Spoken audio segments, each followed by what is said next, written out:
troubling, so we don't know if foul play was involved, but we certainly see some signs that this person wasn't voluntarily missing. What's going on, One Life family? Welcome back to the show. In today's episode, it's one that's been sticking with me for about a week now, and it pertains to a young lady by the name of Kada Scott. Just 23 years old, went missing after showing up for her overnight shift at a senior living facility in Philadelphia. Now, we hear stories about missing people all the time, but something about this one hits different. Maybe it's because she disappeared from her workplace, a place that's supposed to be safe. Or maybe it's because her car was still there untouched. Either way, what happened that night is still a mystery, and it doesn't sit right with anybody who's been following the case. So, let's start from the top. It was October the 4th, 2025, when Kada Scott showed up at her job at the Terrace Chestnut Hill Senior Living Home in Philadelphia. She was wearing scrubs and ready for her night shift.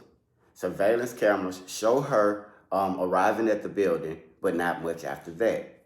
Her car stayed parked outside, her phone went silent, and not long after that, it was like she was just gone. You feel me? Like she just had disappeared, okay? Her car stayed parked, her phone went silent right after that, okay?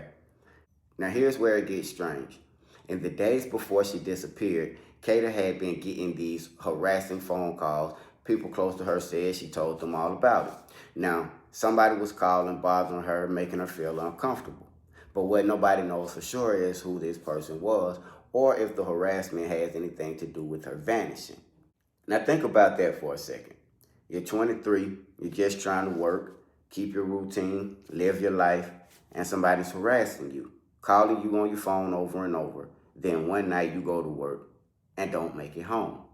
Now, the timing doesn't seem like a coincidence, in my opinion, okay? Now, the next morning, Kada's family started to worry. They hadn't heard from her, no text, no social media activity, no calls. Her mom said it was like completely, like, her mom said it's completely unlike her to disappear. You know, please come home. I'm so scared and I love you. Please come home. Something is off. It's out of place. She would never do something like this. So I don't know what's going on. You know, when they went to the nursing facility, her car was still sitting there parked in the parking lot exactly where she had left it the night before. Inside the building, the co-workers said they didn't see or hear anything unusual. There was no signs of struggle, no commotion. The camera showed her coming, but not leaving. Right now, police say they're treating the case as a missing person investigation, but people close to the situation and even folks online are saying this looks more like foul play. Kada's disappearance should be a wake-up call about what we have to talk about and how we have to protect workers and make sure they're safe and make sure that the cameras and security escorts or things of that nature are in place for people that work overnight. Family and friends describe Kada as sweet, creative, driven. She had plans, goals, and no reason to just walk away.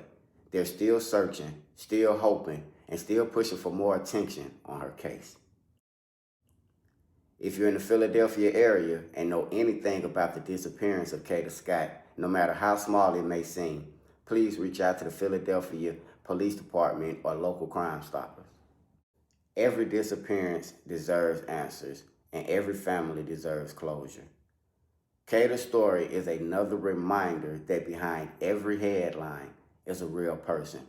Someone with a life, people who love them, and a future that deserves to be found. I'll keep following this case, and if there are any updates, I'll bring them to you right here on One Life. Thank you for listening. As always, stay safe, stay aware, and keep asking questions. One Life family. Troubling about this case is, number one, you have a 23-year-old young lady who has completely disappeared. We have no cell phone activity or social media activity, and she's not reached out to family or friends.